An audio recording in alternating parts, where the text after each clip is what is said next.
Estamos aqui com mais um episódio do In Off, né? E claro, ó, vocês repararam, estamos com um uniforme novo e estamos prontos para entrar em campo. E ó, eu vou passar a bola para ele, mas antes quero pedir para vocês deixar o seu like, curtir, comentar, compartilha para geral.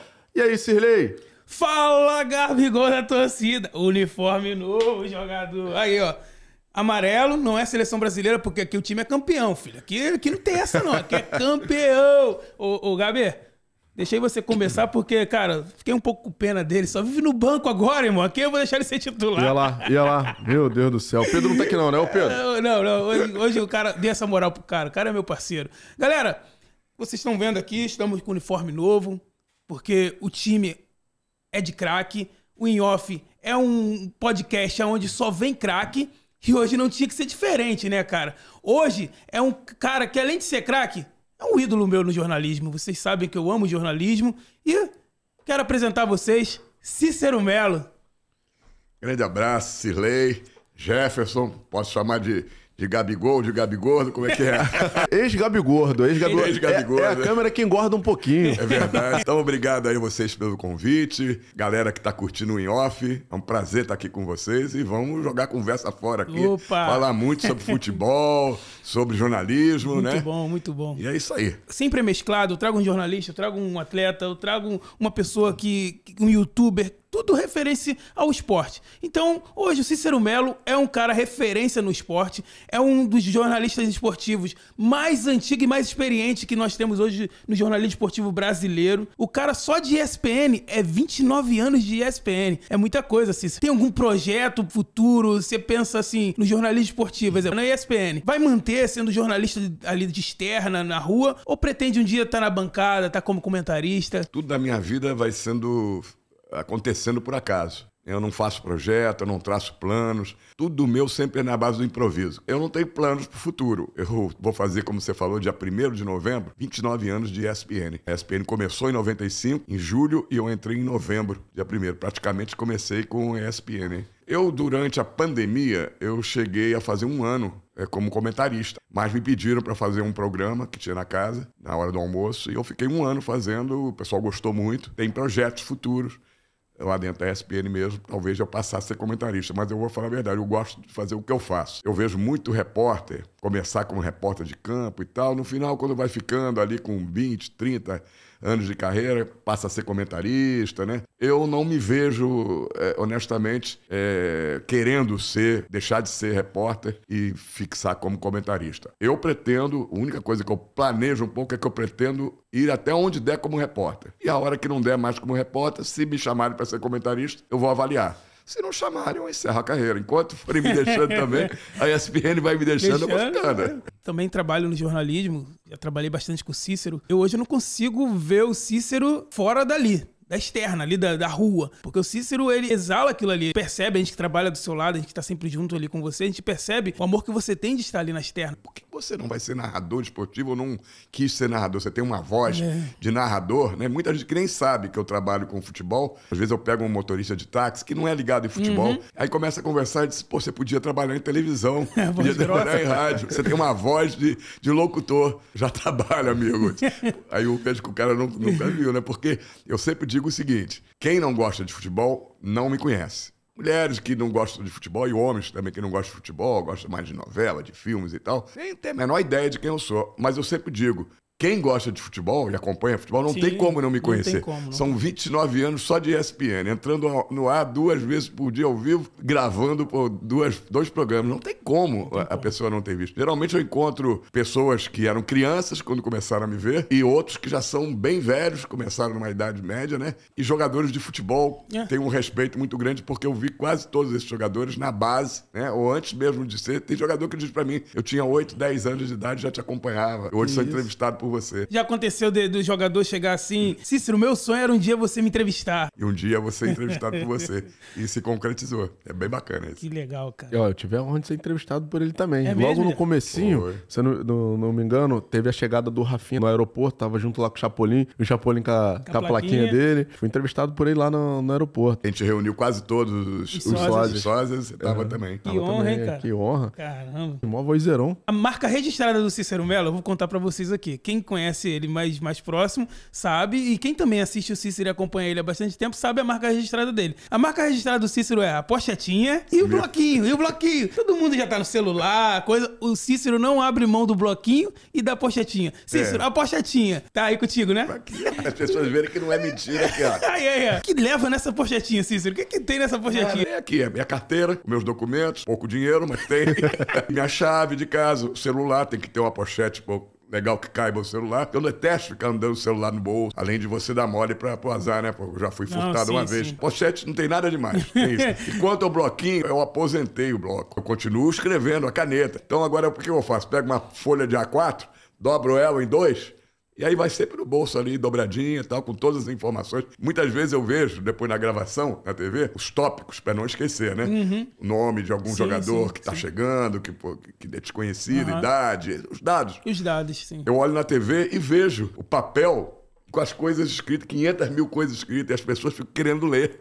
Tem gente que fica depois, puxa, a câmera aproximou, puxa o zoom aí. Eu quis ver se tinha alguma coisa de mais escrito, mas não consegui. Você já viu uma seleção tão fraca e tão limitada como essa de agora? Eu não sei, cada ano parece que piora. Então, essa é ruim, limitada, apesar de ter grandes jogadores individualmente. Jogadores brasileiros continuam jogando nos maiores clubes do mundo. Real Madrid, Barcelona, Premier League, os grandes clubes, sempre tem jogador brasileiro. O Brasil está muito atrasado em termos de estrutura, em termos de concepção de futebol. Junta os jogadores, não conseguem jogar o que eles jogam. Vinícius Júnior não joga na seleção que joga no Real Madrid. Uma vez ou outra faz um jogo a nível de Real Madrid, que ele arrebenta em tudo que é jogo. Rodrigo já não é o mesmo do Real Madrid. Eu não sei o que acontece. Se os treinadores nossos não conseguem manter o nível que o jogador atua fora pela parte tática, não conseguem ensinar nada para os jogadores, e aí eles caem de produção aqui. Mas já vi ao longo dos anos, eu acho que desde que o Brasil ganhou a Copa de 2002, que era um time com Aldo Fenômeno, Rivaldo, Ronaldinho Gaúcho, Roberto Carlos, só tinha craque quase, né? Caiu muito o futebol brasileiro. E são várias seleções formadas que a gente nunca sabe qual é pior do que a outra, né? As pessoas não param mais para assistir jogos da seleção. A seleção deixou de ser aquele ícone para qualquer brasileiro, né? Que não perdia um jogo do Brasil, mesmo que fosse amistoso. Mesmo na Copa do Mundo, claro que o país ainda pode, a Copa do Mundo é um evento que todo mundo quer ver, não só pelo time do Brasil. É um evento, como foi agora essas duas competições, e muita gente vendo Copa América, vendo a Eurocopa, porque a Eurocopa,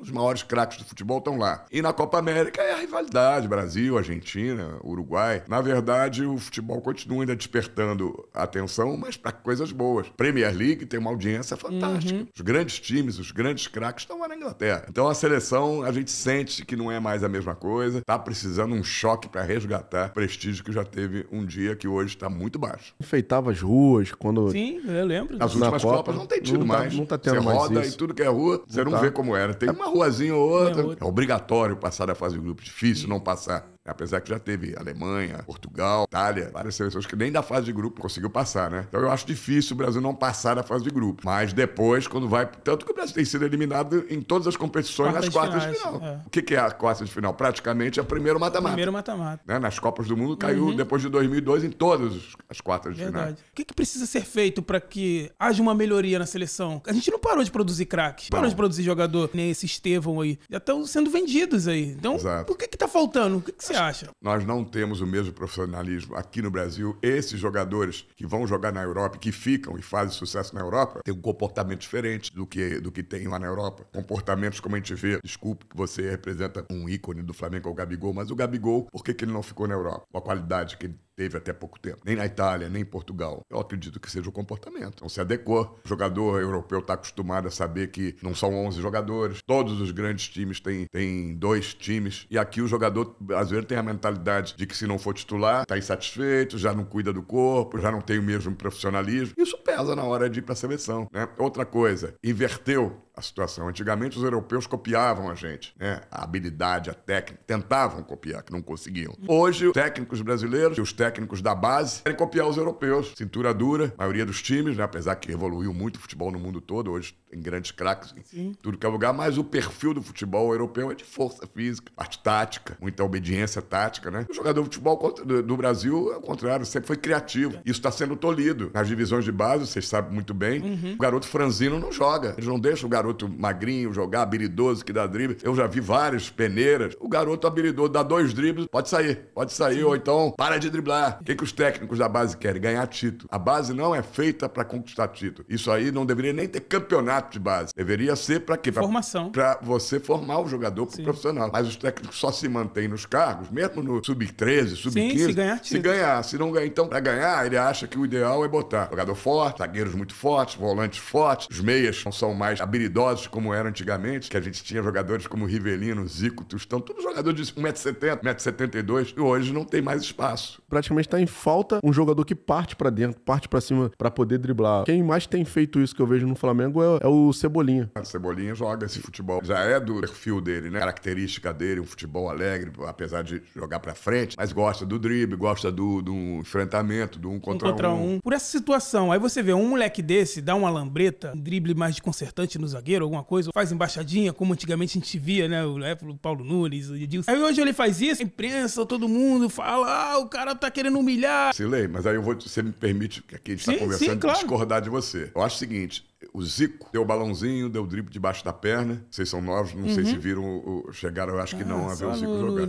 Mas nunca para desrespeitar o adversário. O Zico usava isso como uma arma do jogo. O cara tava muito em cima dele, a bola quicando, dava um chapéu sempre em direção ao gol. Porque o jogador tem que continuar fazendo isso, mas em prol do time e não para desrespeitar o adversário. Eu sou contra o jogador, o Vinícius Júnior. Tem a possibilidade de ir em direção ao gol, mas ele pega, quer dar uma lambreta, não é em direção ao gol. Ele quer dar, aí outra hora, espera o cara vir para dar um chapéuzinho. O que acontece? Para mim, isso é falta de respeito. Por isso que o Vinícius Júnior, apesar de ser o craque que é, hoje talvez um dos melhores jogadores do mundo, se não o melhor, ele tem um perfil de antipatia no futebol lá. Os adversários não gostam, alguns companheiros de clube condenam essa coisa de você perder tempo em querer mostrar que é melhor que o adversário. Em direção ao gol, eu acho que vale tudo. Você driblar debaixo da perna, caneta, lençol, drible da vaca, o que for. Sempre com o objetivo do gol. Mas quando você abdica de ir pra frente e vem pra trás pra dar um drible, pra dar uma caneta, eu acho que é um pouco de falta de respeito com o adversário. Voltando ainda a falar de seleção brasileira, Cícero, vivencia até hoje, né? Hoje bem menos, né? Como a gente tava conversando aqui em off. Seleção brasileira. Isso aí, sua carreira inteira foi seleção brasileira, Grande Comari, viagens com a seleção, técnicos ali assumindo a seleção brasileira, jogadores, ídolos do nosso futebol brasileiro. O Cícero é um cara muito polêmico. Não é que é polêmico, é que o Cícero, ele é objetivo e fala a verdade. Principalmente não tá acostumado a pergunta forte. Não digo nem polêmica. A pergunta que as pessoas que estão em casa querem ouvir, querem ou saber. Na rua querem. Você é apenas um elo de ligação entre o torcedor, que é quem te assiste na televisão ou ouve no rádio, e o jogador. Então você pergunta, muitas vezes, o que o cara quer saber, incomoda, porque os jogadores nossos estão muito paparicados. Sim. As grandes estrelas, principalmente, estão acostumados a só as pessoas ficarem levantando a bola dele, só jogando pro alto. E querem fazer média, querem ficar amigo do cara. Então, eles não estão acostumados quando tem um repórter que pergunta alguma coisa mais forte, e que aconteceu no jogo, o que aconteceu na vida dele, e aí fica inimigo do repórter, acha que o cara tá querendo ferrar a carreira dele. Então, não é que eu seja polêmico, eu me torno polêmico porque eles não aceitam as perguntas, respondem de forma mal educada. Sim. Eu me lembro que eu fui cobrir o meu time, eu nunca escondi de ninguém que eu sou tricolor, fui cobrir o Fluminense pela Rádio Tamoio, uma das primeiras que eu trabalhei. Pra mim era o máximo estar ali do lado dos meus ídolos, dos jogadores que eu gostava, fazer pergunta pro cara, o cara saber meu nome, o cara vir por me responder. Só que aquilo ali teve um tempo. Quando eu me acostumei, que aquilo ali, a partir dali, já era minha profissão, deixei de ficar deslumbrado, como a gente diz, ele é o jogador, eu sou o repórter. Sim. Ele faz a parte dele, eu faço a minha. Sim. Qual é a minha? Perguntar. Qual é a dele? Jogar bola e responder as perguntas. Quando eu vi isso aí, eu tenho que ficar bem, não é com um jogador de futebol, com um técnico, com um dirigente. Eu tenho que ficar bem, primeiro, com quem me vê. E segundo, com quem me paga. Sim. Contratou porque acreditou em mim. Sim. Então eu não tenho que ficar amigo de jogador. Tanto que eu não tenho amigo de jogador nenhum. Eu tenho alguns amigos do passado. Pra você, quem foi o melhor técnico da seleção brasileira? Olha, tiveram alguns técnicos muito bons. O Zagallo foi um grande, apesar de muito criticado, o cara que fez o time de 1970, tendo a capacidade de provar para os jogadores que eles poderiam jogar, todos ídolos nos seus clubes, ídolos no futebol brasileiro, mundial, e ele tirar os jogadores, cada um da sua posição, porque ele convocou, e a seleção tinha mais ou menos 4 ou 5 jogadores que eram os camisa 10 nos seus times. E que na seleção não tinha espaço. Só um pode jogar de 10. Sim. Com ele era o Pelé. Ninguém podia contestar o Pelé. O que acontece? Ele incutiu na cabeça do Rivelino, que era um grande ídolo, um grande craque. Rivelino, não dá pra você jogar no lugar do Pelé. Eu vou te jogar pra ponta esquerda. Você vai jogar com a camisa 11, mais aberta um pouco pra esquerda. Tostão, que na verdade não era 10, mas fazia o papel de 10 no Cruzeiro, ele era 8, Dirceu Lopes, que era 10. Ele chegou pro Tostão, não dá pra você jogar na posição do Pelé, você vai ser reserva. Mas eu vejo você pode fazer um 9, um falso 9, que hoje se diz um falso 9, né? Sim. Todo 9 de qualquer time naquela época era centroavante forte, rompedor, no estilo do Pedro, jogador pivô. Ele levou o Tostão, que tem 1,70 m de altura, franzino, qualquer encontrão o cara cai, e ele disse, você vai poder fazer bem um 9. E fez, um dos grandes talentos da Copa. Jairzinho era 10 no Botafogo. Ele foi e botou o Jairzinho na ponta direita. Então, o cara que teve essa percepção de montar um time com os melhores jogadores, ele falou, eu tenho que botar em campo os 11 melhores, independentemente das posições. Então, ali, 70 pra mim foi a maior seleção que eu vi jogar, e o mérito muito vai do Zagallo. Parreira foi um técnico muito bom, muito estudioso, junto, diferente do Zagallo. Zagallo foi um jogador de futebol. Eu acho que eles se completavam, né? Mas o Parreira foi como treinador, um grande treinador, tipo um treinador muito tático, muito estudioso. Analisava os adversários, conseguia mostrar pro time cada função que tinha que executar, mesmo nunca tendo jogado bola. Parreira não foi profissional e foi um goleiro de pelada, um goleiro de time de VAR. Muito valor também ao Parreira. E alguns treinadores, posso até não gostar da pessoa, vou dizer aqui, por exemplo, Jorge Jesus, foi um cara que revolucionou aqui no futebol brasileiro, com o jeito dele de tratar o grupo, o jeito de botar o time pra frente, apesar de eu achar uma figura difícil de lidar. Foi uma das pessoas, pouco tempo que ele passou no Brasil, foi muito complicado de entrevistar, de trabalhar com ele. Mas uma coisa não tem nada a ver com a outra. Eu posso não gostar muito da pessoa, e isso não isenta de eu admirar como profissional. O caso que eu citei do Jorge Jesus. E muitos outros bons treinadores, mas em termos de seleção, para mim, foram os melhores. Esses que eu citei. Existe o pior como pessoa, a forma de lidar com os profissionais. Técnicos ruins, eu vou me reservar o direito de não falar por respeito a todo profissional. Eu posso achar que o cara é ruim, mas não preciso ficar dizendo que ele é ruim como técnico. Como muita gente pode achar que eu sou um repórter ruim. É um direito que cada pessoa tem de gostar ou não gostar do trabalho de alguém, né? Só não pode faltar com respeito. Então eu vou me reservar ao direito de não falar quem eu acho técnico ruim. Mas como pessoa, eu tive muitas dificuldades com alguns técnicos. E vou citar aqui porque já falei em vários outros podcasts e lives. Sim. Eu tive muitos problemas com principalmente o Dunga na seleção brasileira, que eu acho que o Dunga aí eu vou até misturar um pouquinho. Falei que não ia falar de técnico ruim, mas eu vou misturar. Eu acho que ele, como pessoa, não sabe lidar com ninguém, não tem amadurecimento, nem tranquilidade, nem respeito por ninguém. E segundo, eu acho que ele, não é que ele é ruim como treinador de futebol, ele não estava preparado para ser um técnico da seleção brasileira. Ele teria que começar como a maioria dos técnicos começaram. Ele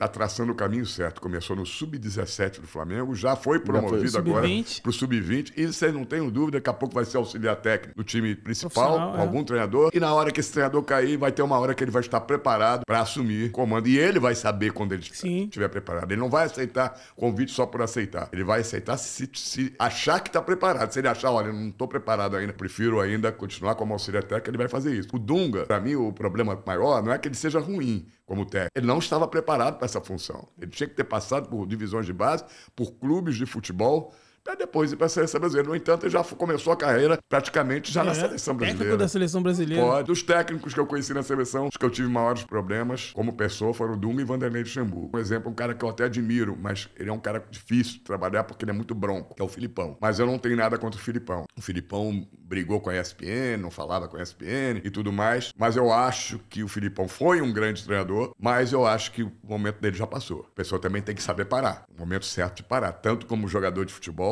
como treinador. Eu acho que na Copa de 2014 no Brasil ele não estava preparado para ser o técnico, já estava muito atrás, não tinha evoluído como o futebol precisava e só quis dirigir o Brasil com o nome, achando que por ter sido campeão do mundo em 2002 seria campeão em 2014. E não é assim. Tem que se preparar, fazer curso, ver o futebol europeu, a evolução do futebol. Eu achei os treinamentos muito fracos. A gente vai dizer, mas quem é você para julgar o treinamento de um treinador que você não é técnico? Tudo bem, mas se você está acostumado a ver outros treinadores trabalharem e outras seleções jogarem de um modo muito mais moderno, você sente que aquele tipo de treinamento que ele está dando já não se usa mais em nenhum lugar. Então eu achei que ali o Filipão não tinha necessidade de trabalhar na seleção brasileira, não precisava mais, estava rico e já tinha ganho todos os títulos possíveis. O título de 2002 fica um pouco ofuscado com a eliminação do Brasil dentro de casa com o 7-1. Isso ninguém vai tirar. O título que ele ganhou em 2002 é para a vida toda. Mas o 7-1 que ele tomou, a eliminação também vai ser para a vida toda. E ele não precisava ter passado por isso. Acompanhando o treinamento e, como você falou, ali você já percebia que a seleção ia ser uma vergonha. O Filipão fez uma coisa que ele não tinha o Neymar, não tinha o Thiago Silva. E ele fez mistério da escalação do Brasil, achando que um mistério iria enganar a Alemanha. Botou um jogador que não estava preparado para jogar, que era o Bernard,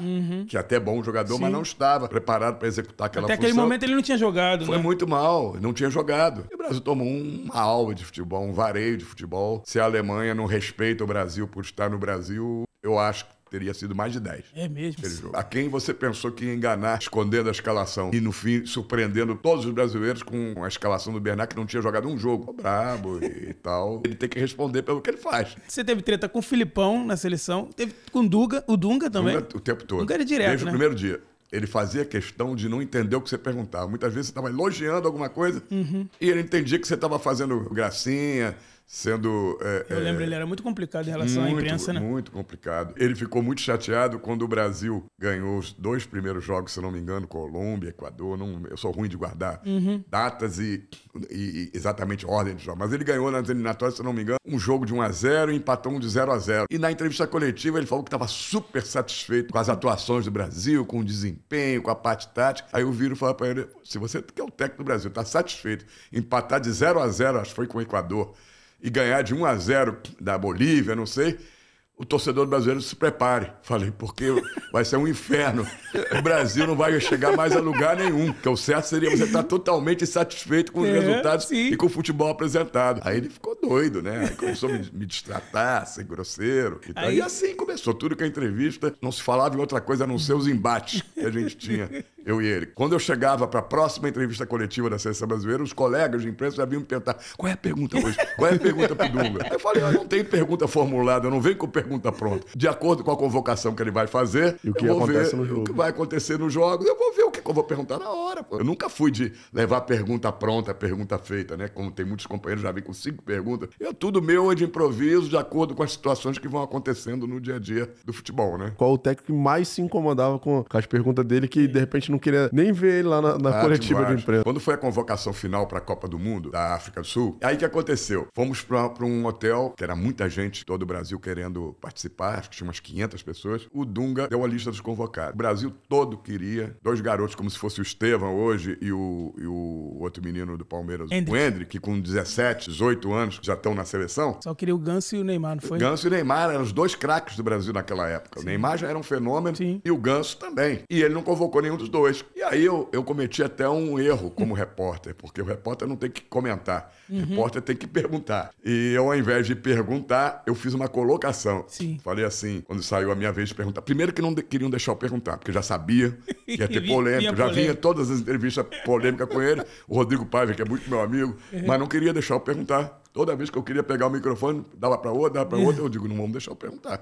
Até que uma hora deram pro colega que estava do meu lado, quando ele ia devolver o microfone pro Rodrigo, eu já peguei da mão dele e na marra fiz a pergunta. E eu não fiz pergunta. Falei assim, ô Dunga, graças a Deus pro futebol brasileiro, que você não era o técnico em 58. Porque se você fosse o técnico em 58, com os motivos que você deu, porque ele disse que os 2 eram inexperientes, Ganso e o Neymar, por isso não convocou, que eles iam sentir. Eu falei, graças a Deus pro povo brasileiro, que você, usando esse mesmo argumento que você está usando, você não teria convocado o Pelé, que tinha 15 anos para 16, quando foi a primeira vez convocado. Ah, para que eu falei isso? O Jorginho, que também é meu amigo, mas que era o fiel escudeiro dele, Sim.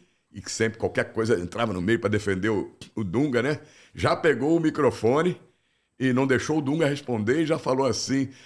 Pareceu o Jorginho é ligado à igreja, né? Sim, ele é evangélico. E não tenho nada contra, mas ali era futebol, não era igreja. Ele pegou e já foi dizendo, como se estivesse pregando, né? Vejam vocês, meus amigos, que este repórter está dizendo, fazendo uma blasfêmia, comparando Pelé com o Neymar. Queria jogar para você.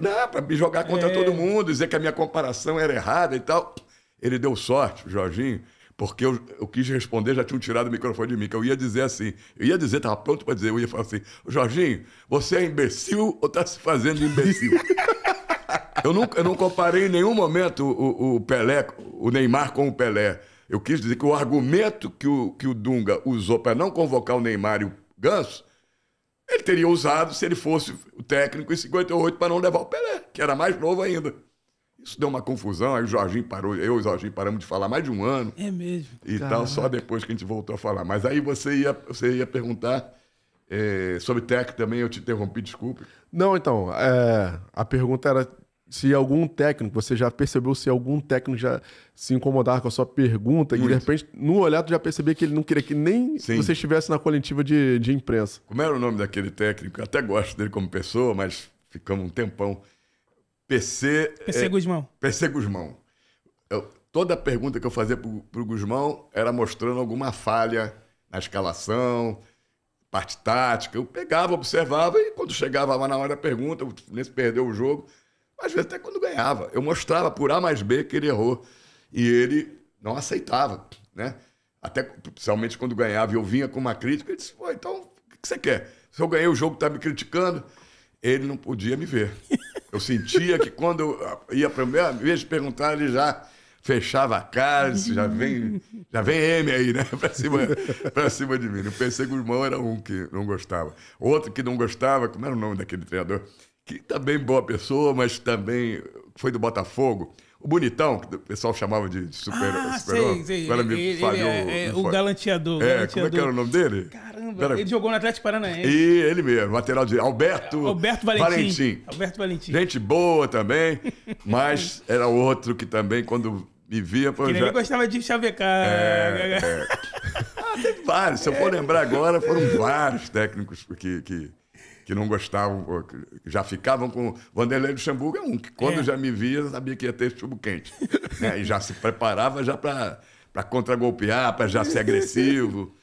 Dizem que ele também é muito difícil de lidar também. Muito ignorante. Muito. O mais difícil de todos que eu conheci foi o Vanderlei Luxemburgo. Mas esse era malandro. Era, não? É malandro. Ele é malandro. Ao mesmo tempo que ele te agredia, depois mordia, soprava.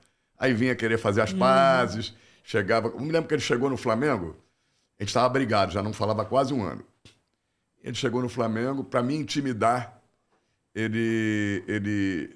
Flamengo ainda fazia coletiva nos containers. No container. Né? O Ninho do Urubu ainda estava em obra lá. Obra e tal. Ele pensou o seguinte, só tem garoto aqui. Né? O Cícero é o único mais veterano. O que eu vou fazer? Vou dar logo uma porrada no Cícero na entrevista coletiva, que os outros vão ficar com medo, ninguém me pergunta mais nada polêmico, né? Aí, não sei, eu fiz uma pergunta que ele já veio com 2 pedras na mão, dizendo que eu quis fazer uma segunda pergunta, eu emendei, e disse, vem cá, esses teus cabelos brancos não dá direito a você fazer mais do que a pergunta que todo mundo faz. Uma coisa assim, né? Aí já quebrou o pau de novo, né? E aí depois ele veio falar, pediu para o assessor de imprensa, falar com o Cícero, nós somos velhos, já estamos experientes, para a gente parar com esse negócio de briga, vamos fazer as pazes de novo e tal. Tu teve problema com o dirigente também, né, Cícero? Exemplo, o Eurico Miranda. O Eurico, eu não tive problema com o Eurico. O Eurico, o que tive era o seguinte, muitos embates com ele, porque todo mundo se pelava de medo, como a gente dizia, né? De fazer qualquer pergunta para ele. Porque ele era agressivo, inteligente. Né? E gostava de espizinhar a pessoa. Né? Então, alguém fazia uma pergunta mais forte, ele não só era agressivo, como botava a pessoa lá embaixo. Então, ninguém fazia pergunta. E eu fazia as perguntas, que ele não queria ouvir. Perguntas polêmicas mesmo. Ele sempre me respondia daquela forma dele, mas eu retrucava. E ficava esse embate. E ele dizia, eu gosto de você. Quando encontrava comigo, antes de entrar, eu gosto de você. Você me pergunta as coisas, não tem medo de mim, né? Aí teve um dia numa entrevista coletiva que eu fui e ele tinha voltado a ser presidente do Vasco. Aí, quando eu fui fazer uma pergunta, antes de eu fazer a pergunta, ele virou e falou assim, eu acho que você não devia nem estar aqui fazendo pergunta para mim. Falou assim, como você está velho e tal. Aí eu virei e falei, ainda bem que a empresa, que a ESPN, não pensa assim. Eu estou há 20 e poucos anos e gosto do meu trabalho, estou nas principais coberturas. Ele disse, não, você não entendeu. Eu quis dizer que você já não era mais para ser repórter. Você tinha que estar dando aula para outros repórteres, ensinando os outros a trabalhar. Então ele era um cara que eu gostava dele. Condeno muitas coisas que ele fez de errado, entendeu? Ele fez bem para o futebol em algumas coisas, para o Vasco principalmente, mas fez mal para o futebol e até para o Vasco em outros, mas eu respeito ele porque é um cara que sempre brigou muito pelo Vasco, Sim. né? Ele, como dirigente, ele... Mas foi dos poucos dirigentes assim que a gente tinha os embates. Mas não Teve me um lembro. lance do Romário, na contratação do Romário, não foi? O Eurico Miranda. Teve muita... Toda vez que tinha um assunto polêmico envolvendo o Vasco, eu perguntava... Ninguém queria perguntar. Quando começava a coletiva, se o Vasco tinha perdido, então todo mundo... Não, deixa o Cícero começar. Deixa o Cícero começar. Jogavam tudo nas costas do Cícero. Para eu ser o primeiro, aí depois que eu fui o primeiro, já sabia que vinha uma pergunta forte, aí já a coisa já diminuía um pouco, os outros queriam perguntar, né? O técnico, né? A gente tá falando de técnico porque o Cícero Melo, ele tem muitas situações assim com técnicos. Mas assim, o jogador que você mais conviveu e assim, tem mais histórias assim, eu vejo que é o Renato Gaúcho. Com certeza. Renato Gaúcho. Cara, tem uma história sua com o Renato Gaúcho, que também teve uma treta você com ele também no... Não, a gente nunca teve treta. Pareceu treta. Pareceu treta. Pra quem tá vendo, porque nós somos muito amigos e por eu conhecer muito o Renato, conheci o Renato como jogador de futebol, quando Sim. ele veio jogar no Flamengo. Eu era repórter da Rádio Nacional. Eu comecei a cobrir. E a gente já teve uma empatia de cara quando eu fui entrevistar ele. E antes da entrevista eu falei, pô, eu sou gaúcho igual você, sou de Pelotas. Aí ele me sacaneou com o negócio que o nego brinca, de pelotense e tal. Na época brincava, hoje em dia não pode mais brincar com nada, né? Pode... Mas, então, ali a gente já começou a ficar amigo, né? E muita gente pensa, porque eu conheço bem o Renato e sei provocar ele. Eu sei o que eu vou perguntar, que eu vou colocar pilha. E vão dar boas respostas. E ele cai na pilha. E ele cai. O cara mais fácil de cair na pilha não existe, é o Renato. Então, a gente sempre teve alguns embates que você deve estar se referindo. Foi qual exatamente? Ele já é técnico, né? Sim. Já é técnico do Fluminense. Sim, aí, já até sei qual é. Então, aí você ficou provocando ele por conta de que ele sempre escalava acho que na época era o Magrão. Adriano Magrão era o titular, tinha ganho a Copa do Brasil em 2007. Primeiro título do Renato como técnico. Isso. Contra o Figueirense, lá em Florianópolis. Eu estava lá atrás do gol, onde o Roger, que hoje é técnico, Roger Machado fez o gol do título, né? Uhum. Ele era jogador. Jogava atrás, né, Roger? Isso, era jogador pouca altura. Lateral esquerda, depois foi para zagueiro. Excelente. E aí, depois o Fluminense contratou o Somália. grandalhão Somália. E o que aconteceu? O Adriano, que jogava muito bem, não era um craque, mas jogava bem, e a torcida gostava dele. Ele começou a ser sacado do time. O Somália era o titular, o Adriano Magrão ficava no banco, entrava no final do jogo. Começou os torcedores do Fluminense, aonde eu ia, dizer o seguinte, pô, por que ele não escala o Magrão? Pô, o Somália é um bonde. Pergunta pra ele e tal. Aí um dia eu perguntei.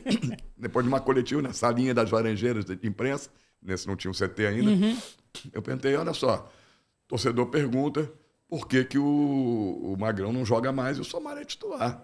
Aí ele começou a responder, não, porque acho que o Somália cai melhor no meu esquema tático. Mas não respondeu, né? Falou assim, mais ou menos assim, tá melhor no meu esquema tático e tal, mas eu digo, mas o torcedor não entende isso, não. O torcedor acha que o Magrão é melhor. Insisti, né? Aí ele disse, é mesmo, pô, você acha que... Eu digo, não, o torcedor que acha. Aí ele disse assim, olha só. Aí ele foi falar, eu falei de novo, mas e o Magrão? Quando é que vai jogar? Aí ele foi se irritando, né? Aí ele falou, vem cá, você quer que eu apresente você ao Magrão? Vocês vão tomar um chopinho, se conhecer melhor. Quem sabe, daí surge alguma coisa. Aí eu continuei. Mas por que o Magrão não joga? Aí ele foi dizendo, vem cá, você é empresário dele? Você é procurador dele? Eu digo, quando é que ele vai voltar? Ele foi cada vez se irritando mais. Aí ele disse, olha só, você quer ser treinador no meu lugar? Eu posso, pô, eu vou, pego o microfone, você repórter e você vem para o meu lugar. E aí eu vou fazer essas perguntas aí que vocês da imprensa fazem, essas perguntas idiotas. Não é o seu caso, né? Não é o seu caso. Mas você quer o meu lugar? Eu digo, quero não. Só quero a grana. Tá, a grana você quer, né? Tu provocava ele, mas vinha com a brincadeira. Até que uma hora já estava isso ali, toda a imprensa parou tudo, ninguém mais fez pergunta, só eu fazia, ficou eu e ele nesse embate, todo mundo rindo, dando gargalhada. Uma hora ele torrou o saco dele, ele falou, olha só, chega, acabou, próxima pergunta. Isso aí tem na internet até hoje, tem milhares, milhões de Não, tem várias histórias você com o Renato Gaúcho. Tem muito. Ele como jogador também, na época como ele é jogador. Né? Tem muito. Tem aquele vídeo que passa direto dele na praia, lá tá o Renato Gaúcho, aí tu fala pra ele assim... o Ratos de Praia. Ratos de Praia foi a melhor matéria que eu fiz na minha vida. Fala um pouquinho. E as duas matérias que tem mais acesso em toda a história da ESPN. Graças a Deus, eu dei sorte de ser comigo. Uma foi o Porquê Valdemar e a outra o Ratos de Praia, que eu peguei em praias separadas. No mesmo dia, eu consegui fazer entrevista com os três que estavam sem treinar. Tinham largado o clube porque não estavam recebendo o dia. Renato Gaúcho, Edmundo e Romário. Eu peguei um em cada praia, consegui fazer os três polêmicos. E depois eles iam jogar no time dos profissionais contra a seleção de beach soccer. Né? De futebol de areia, né? Que aí o Renato chamava de Ratos de Praia. Por isso que ficou o nome da matéria, Ratos de Praia, porque ele dizia valia aposta e tudo mais. E ali, cada um falou. O Renato disse pra mim que o escritório dele agora era na praia. O Edmundo, que tá todo queimado de praia, mas assim, preto de tanto ficar na praia. Quando soube que o Eurico, eu fui o primeiro cara a dar a notícia. Quando saiu a notícia, eu fui lá atrás dele e disse, o Eurico acabou de suspender o seu contrato. E vai rescindir seu contrato. Aí ele disse, graças a Deus, porque agora eu assumo que a minha vida é na praia.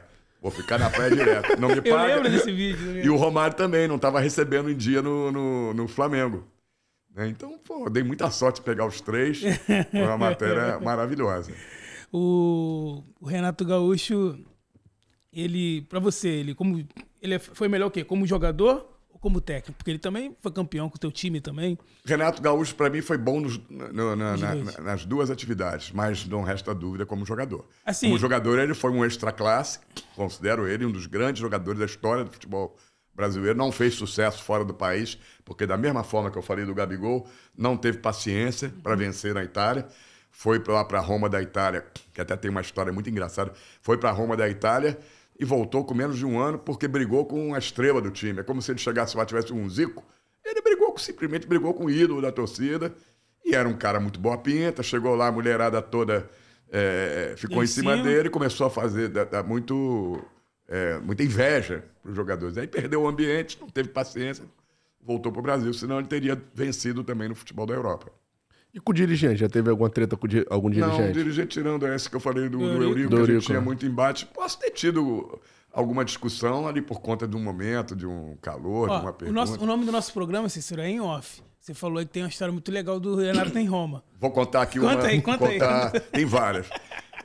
O Renato Gaúcho, toda vez que ele ia no Bola da Vez, acho que ele foi mais 2 ou 3 vezes, que era um programa de entrevista, o melhor programa, considerado o melhor programa da ESPN, ele sempre dizia, eu vou, mas o Cícero tem que estar na entrevista. Né? Vou contar algumas passagens aqui. Que moral, hein? Aí, na primeira que eu fui, eu falei assim, vou contar aqui uns casos do Renato Gaúcho fora do ar que ninguém pode saber. Vou contar um que eu posso contar, porque tem alguns que é para impróprio. É pesado. E é pesado, eu não posso contar. Aí ele falou assim, olha só, pode contar. Você vai fazer sucesso. Que eu falei que ia escrever um livro, que as pessoas pediam para eu escrever um livro. Que começou o assunto eu dizendo, olha, tem amigos que querem que eu escreva um livro, pessoas que falam, contei todas as histórias, né, nos bastidores. Falei, se eu escrever um livro, o Renato Gaúcho vai estar nos 5 capítulos. 3 ou 4 eu não posso contar, só no livro. Mas 1 ou 2 eu vou contar. Aí o Renato disse assim, olha só, realmente, teu livro vai fazer muito sucesso. Vai vender muito, até porque é o Renato Gaúcho que você vai falar. Só que você vai ganhar muito dinheiro e eu vou tomar tudo teu na justiça. Aí eu contei uma história que se passou em Roma, que se passou em Milão. O Brasil foi jogar 2 amistosos. Um contra a seleção da Inglaterra, em Wembley, no antigo Wembley, e outro contra o Milan, um dos poucos amistosos que o Brasil fez contra time. A seleção só joga contra a seleção. Sim. Mas o Brasil fez um amistoso contra o Milan. O Milan estava invicto quase 60 jogos. Jogava o Careca, era aquele timaço. Timaço, Milan. E aí o Brasil ganhou de 1-0. E aí, quando ganhou de 1-0, fecharam o Porcão, antiga Porcão, que era uma churrascaria famosa que tinha aqui, e tinha uma Porcão em Milão. E fecharam o Porcão só para os brasileiros. Delegação brasileira, imprensa e amigos e parentes dos jogadores. Maravilhosa festa, bebida liberada, tinha acabado de jogar. Eu estava numa mesa, eu, Denis Menezes, que foi um dos maiores repórteres, um espelho para mim, somos muito amigos, ele pela Rádio Globo de São Paulo, ele pela Rádio Globo do Rio, eu pela Rádio Globo de São Paulo. Trabalhava ainda na Rádio Globo, não na ESPN. E estava o Branco com a gente, que eu sou muito amigo do Branco. Estávamos tomando vinho né? Branco já bebum, né? E a gente, pô, tomando um vinhozinho. E tava numa mesa, só fera. Renato Gaúcho, Careca, André Cruz, só fera e só cara boa pinta, né? Aí, nisso, tinha uma única mesa que não tinha brasileiros. Era uma mesa que tinha 2 mulheres lindas e um cara de terno e gravata.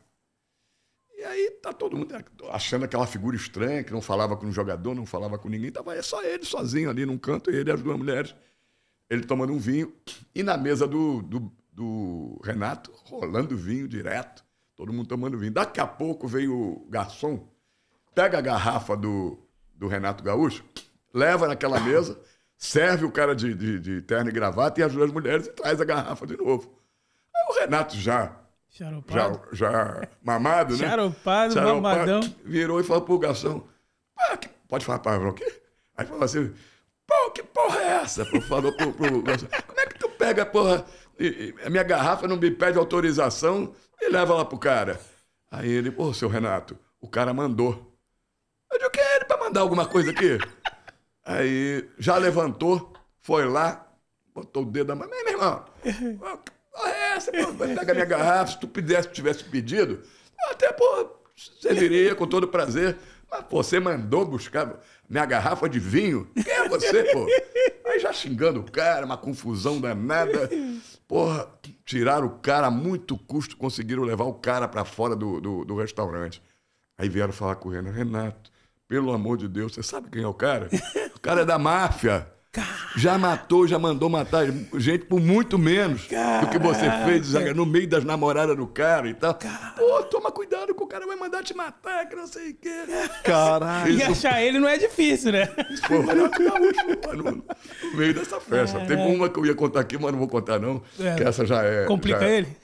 Já é um pouquinho pesada. É mesmo? É. Pode contar. Posso dar só uma... Não vou contar nos pormenores. Vou contar só uma... Dá uma maquiada, dá uma vou maquiada. dar, como se diz hoje, como é que é? Quando a gente conta um filme? Um spoilerzinho, né? Nesse mesmo dia, tava ali uma porção de modelos, amigas do... Espero que não tenha tanta audiência assim. Quero muita audiência com você, porque não chega ao Renato, que essa é uma das histórias que eu não contei nem no Charla, lá, no amigo lá no Charla e nem na SB, nem lugar nenhum. Olha. Tava ali cheio de modelos brasileiros que estavam trabalhando na Itália e eram amigas dele, né? Aí tá lá aquela mesa toda, nós, eu, o Branco, o Denis, já 3ª garrafa de vinho, o Branco já mamado de tudo quanto é jeito, né? Mal conseguia falar. Falava arrastado igual... Daqui a pouco veio o Renato. Branco, vai ter uma festinha. Depois que acabar aqui o jantar, vai ter uma festa e vão estar presentes todas essas modelos. Só que tem um problema. Elas querem você. Se você não for, não tem festa. O Branco? É. Aí, então você tem que ir com a gente. Aí o Branco... Não vou. Tô aqui com meu amigo Cícero, com meu amigo Denis. Tu acha que eu vou largar pra sair pra festa? Aí, pô, disse que não ia de jeito nenhum. Aí o Renato se aborreceu com o Branco. Discutiram e tal. Que ele disse, vai estragar o programa de todo mundo. Todo mundo tá esperando por essa festa, não sei o quê. Voltou lá pra mesa. Aí daqui a pouco, passa 5 minutos, conversou lá com o André Cruz, com o Careca e tal. Ele disse, Cícero, vem cá, quero conversar contigo. Aí me chamou num canto e disse assim, olha, o Branco... Bobalhão, não usou bobalhão, usou outra palavra. Sim. Não vai de jeito nenhum. E a mulherada está dizendo que se ele não for para a festa, não tem festa. Então só tem um jeito, é você ir junto também. Que aí você vai, aí você vai, ele vai também. Se você for, ele vai também. Aí eu digo, de jeito nenhum. Eu já estou saindo daqui, vou pegar minha mala e vou pegar um trem que eu vou para Veneza, para conhecer, que a rádio me deu 3, 4 dias de folga, vou para Veneza, vou para Roma, vou para Paris, pô... e tal, e ele disse, pá, essa festa, você nunca vai ter uma festa igual a essa. Aí eu digo, você já viu as festas que eu frequento? Pra poder dizer que eu nunca vou ter? Aí ficou mal. Ele disse, não vou te dar mais entrevista. Tá bom. Levou voltar ao Brasil, não tem mais entrevista. Eu digo, não tem problema, se você vai misturar as coisas. Foi só ali mesmo, ficou. E depois, eu não sei o que aconteceu. Eu não fui, o Branco não foi, se teve a festa ou não, Até hoje nunca perguntei pro Renato. Vou perguntar. Renato, quando você vir aqui no off, essa vai ser uma das perguntas. Se teve a festa. Ai. É aí, Gabigol. Aí, Só andava com os fera. Só com os fera.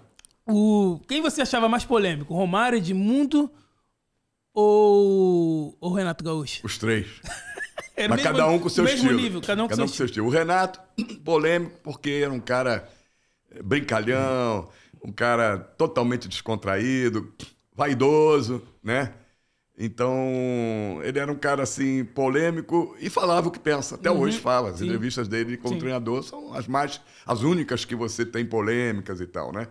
Poucas. O Edmundo era um cara polêmico porque quando entrava em campo, é aquele cara que tá maluco. Para ganhar o jogo, ele saía fora da casinha, como a gente diz, né? E então, você nunca sabia o que vinha do Edmundo. Ele podia abrir uma entrevista te xingando, como já fez comigo. O Edmundo tem uma passagem dele que foi o seguinte: ele tinha sido preso por conta do acidente, em que acabou, infelizmente, falecendo pessoas. E ele foi preso. Ficou um tempo afastado, teve um problema também, teve que se curar, né? Que ele machucou a testa. E depois foi afastado da seleção, nunca mais voltou. Estou em São Januário, um belo dia, cobrindo o treino do Vasco. E ele voltou a ser convocado.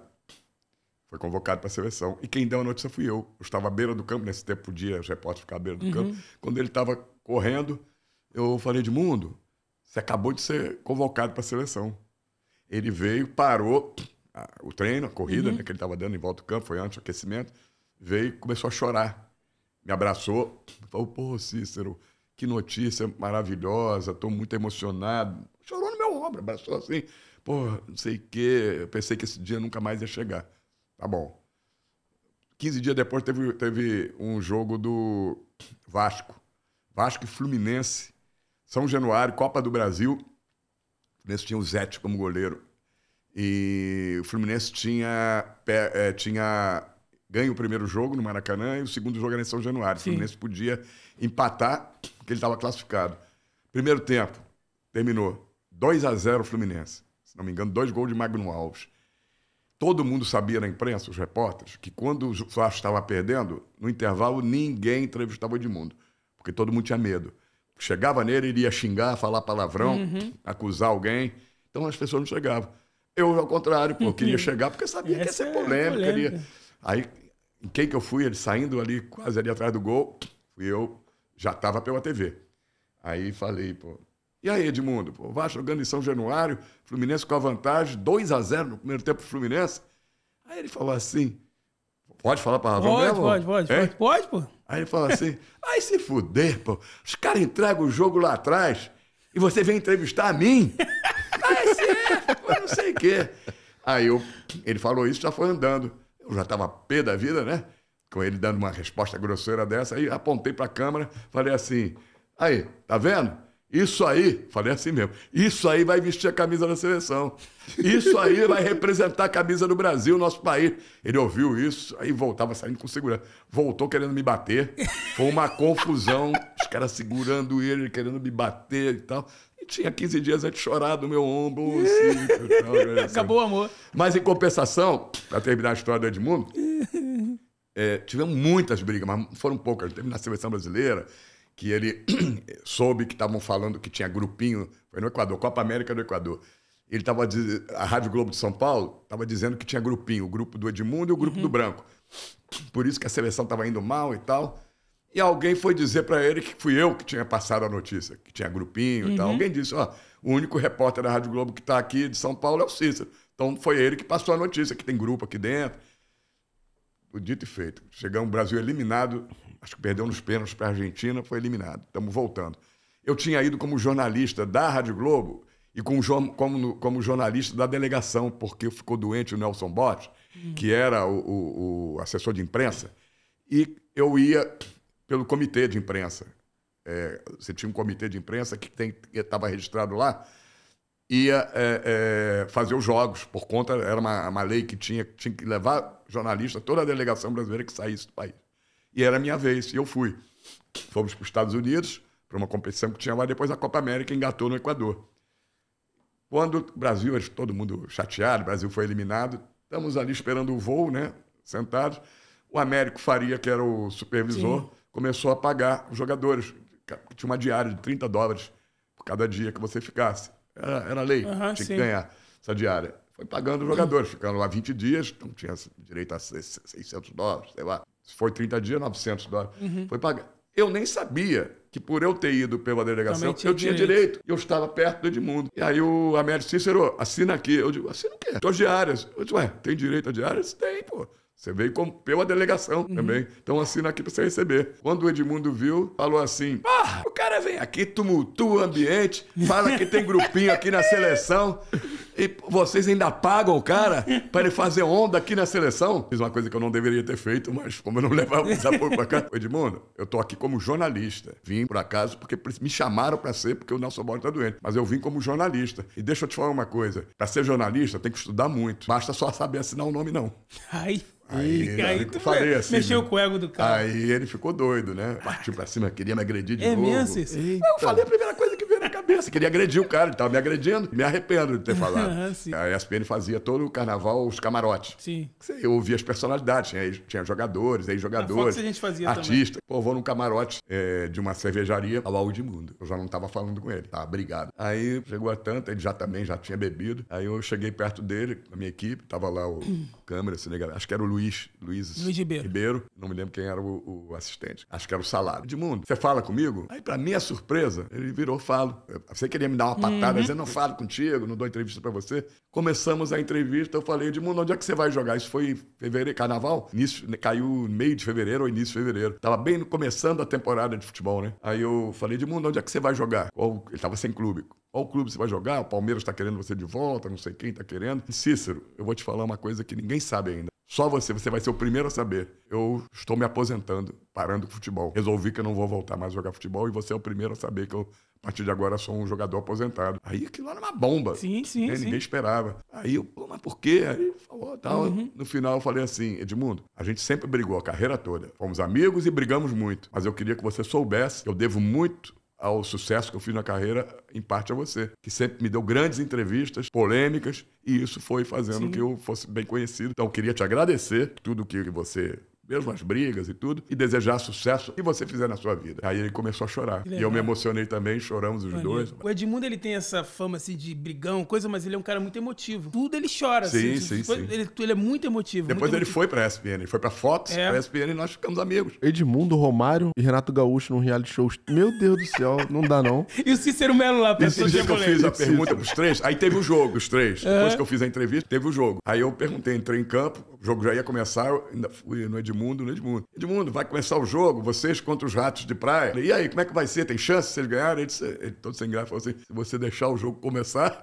eu tava dentro de campo, bola pra rolar. Se você deixar o jogo começar... Aí eu perguntei, vem cá. E aí o Renato chegou, o Romário chegou próximo. Vou ver os três juntos jogarem, só aqui na praia. Ele disse, só na praia e na noite. Na night, eles falaram. Na night vocês vão ver os três no mesmo time. Três é bravo. Foi bem legal essa matéria. Quem não viu, quem estiver vendo o Em Off e não viu, procura Ratos de Praia, que é uma matéria que eu recomendo. Foi a matéria mais bacana que eu fiz, uma matéria de uns 3 minutos e pouco, mas descontraída, bem gostosa de ver. Legal. Ele falou que é tricolor, né? O senhor acha que o Fluminense pode se recuperar? Muita gente me pergunta por que o Fluminense chegou a essa fase, tendo há 6 meses atrás, ser o campeão da Libertadores, o principal título da história do Fluminense e do futebol brasileiro é ganhar uma Libertadores. Fora isso, começou o ano ganhando outro título inédito, que era a Recopa Sul-Americana, em cima da LDU, que estava atravessada na garganta dos tricolores, porque tinha ganho 2 títulos em cima do Fluminense, uma Libertadores e uma Copa Sul-Americana. Eu não sei explicar o que aconteceu, porque se dissesse, o time envelheceu. Ninguém envelhece 6 meses depois. 6 meses. Você envelhece 5 anos depois, 3 anos depois, a idade começa a pesar. Não 5 meses depois, 6 meses depois. Então, eu não sei o que aconteceu. Honestamente, já tentei pensar tudo que pode ter acontecido, não sei. O que eu sei é que o Fluminense está numa situação complicadíssima, dificílima, e a sorte é que ainda faltam tá no início. 20 e poucas rodadas para 21, acabar. se eu não me engano. 21, né? 21 rodadas, vamos para a 17ª. Então, 17, 18... São 38. 17, 18, 19. Com mais 19, na verdade, faltam mais. Faltam 22 rodadas. 22. Então, tem tempo. mas tem que fazer uma campanha de time de Libertadores da América, que vai brigar pelo título. O Fluminense perdeu 3 jogadores importantíssimos, que é 3 jogadores, e do quilate desses 3 jogadores que eu vou falar, é a espinha dorsal de um time. O Fluminense perdeu o Nino, que era um zagueiro de seleção brasileira, Zagueiraço. que eu não sei por que não está na seleção, que ele é melhor do que esses zagueiros que estão na seleção. Muito. Não tem a grife desses jogadores, mas ele é um grande zagueiro. Esse perdeu o Nino. Não repôs o Nino. Ficou jogando improvisado Thiago Santos. Começou a improvisar. Ao lado de Felipe Melo. Aí recuava o volante, André Martinelli jogando de zagueiro, no esquema do Diniz. Perdeu o André, que teve uma séria contusão no joelho. Só agora está voltando. E perdeu o principal jogador do time, que é o John Arias, colombiano, que hoje é um dos principais jogadores do mundo. Sim. Na América do Sul, com certeza, está ali entre os 3 melhores. Então, um time que perde um zagueiro como o Nino, seu capitão, o volante André, seleção brasileira, e o John Arias, que hoje é um dos melhores jogadores que tem Sul-americano, na América do Sul, principalmente, qual o time que não vai sentir? Então, eu acho que agora mudou-se o treinador, veio o Mano Menezes. E aí, pro lugar do Nino, está chegando um melhor que o Nino. Thiago Silva, apesar da idade de 39 anos, é um zagueiro que a Europa tinha espaço para ele. Muitos times queriam ele na Europa ainda, ele preferiu voltar para o Fluminense para encerrar a carreira aqui. Então, baita de um zagueiro. Tem gente que não gosta dele, mas ninguém pode reconhecer, deixar de reconhecer que ele é um baita de um zagueiro. No futebol brasileiro ainda vai fazer diferença. O André acabou de voltar de lesão, jogou 2 jogos. Teve um que voltou, foi suspenso, voltou. E tem o John Arias, que está voltando essa semana da seleção. Então, o Fluminense ganha 3 reforços de peso.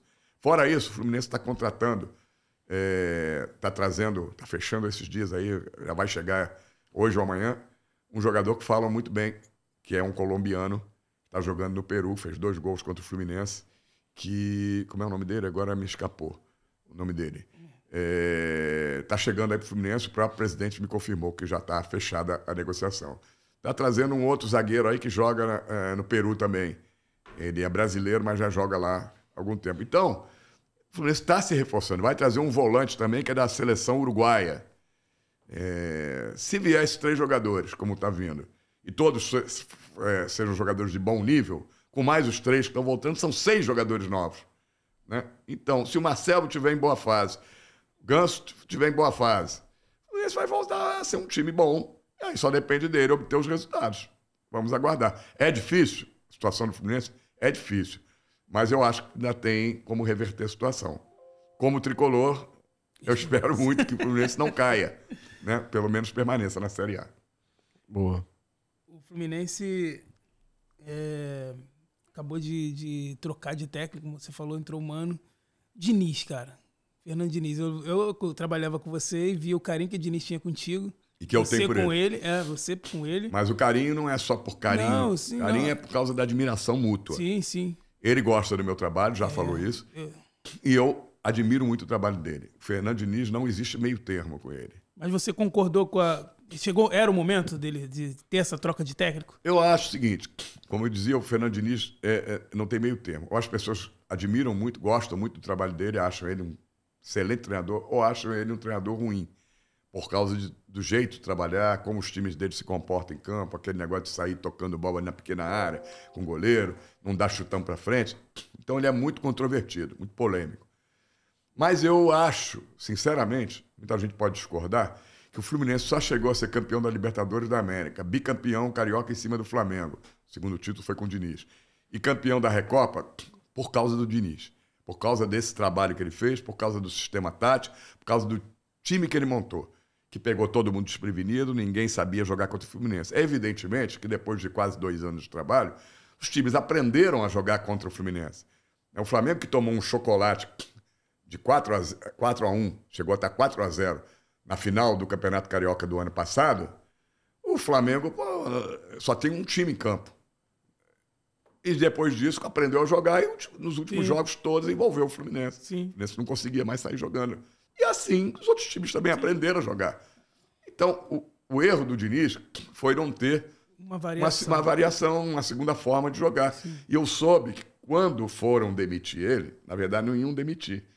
Pediram para ele, Mário Bittencourt e o Fred, para ele mudar o esquema tático. E ele teria dito que ele não muda o esquema tático dele. É esse, ele só sabe jogar com esse esquema tático E aí eles ficaram com medo, disse, olha, não está dando certo. E ele não vai mudar, não tem outro jeito. Sim. Vamos ter que tirar ele. Então, Cara, ele não abre eu mão, acho que naquele momento não tinha mais como ele ficar a partir do momento que ele assumiu que não mudaria. assumiu que não mudaria uma coisa que estava dando errado. Né? Enquanto deu certo, tudo bem. Então, eu gosto muito do trabalho dele, mas eu acho que o time que contratar o Diniz tem que saber que é aquele jeito de jogar que vai ser. É, até o final. Se o Internacional contratar, que parece que o Internacional está cogitando o nome dele, vai ser exatamente aquele Mas jeito eles, de jogar. eu tava vendo e eles estão com medo disso. Né? Porque para que o Diniz consiga fazer um bom trabalho, ele precisa de tempo. E o Internacional tá sem tempo. Exato, que é um treinador que dá um choque de... Entendeu?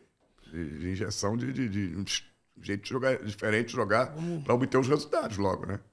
Chegou a entrevistar alguma vez o Felipe Melo, que é um jogador muito polêmico. Muitos. Mas o Felipe Melo é um dos jogadores melhor de se entrevistar no futebol brasileiro. Eu até diria o seguinte, que é o melhor jogador de se entrevistar no futebol brasileiro. Por quê?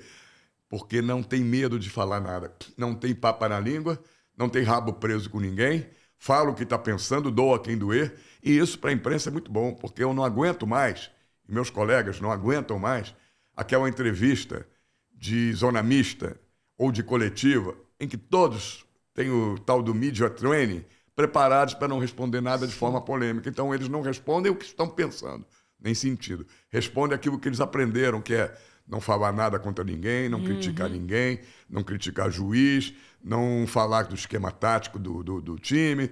Por quê? Porque fica todo mundo confortável, todo mundo bem, não sai dali, está tudo tranquilo. E o Felipe Melo não quer saber. Então, quase toda a entrevista dele é polêmica. Tem sempre alguém que se dói com o que ele fala, ele sempre atinge alguém.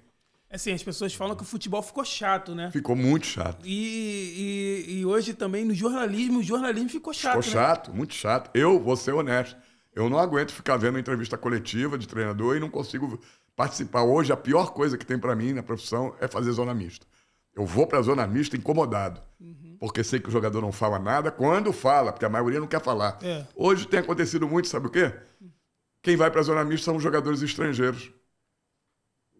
Os estrangeiros têm uma cultura de perdendo ou ganhando e lá responder as perguntas. O jogador brasileiro é o seguinte, perdeu, não vai falar. Empatou, não vai falar.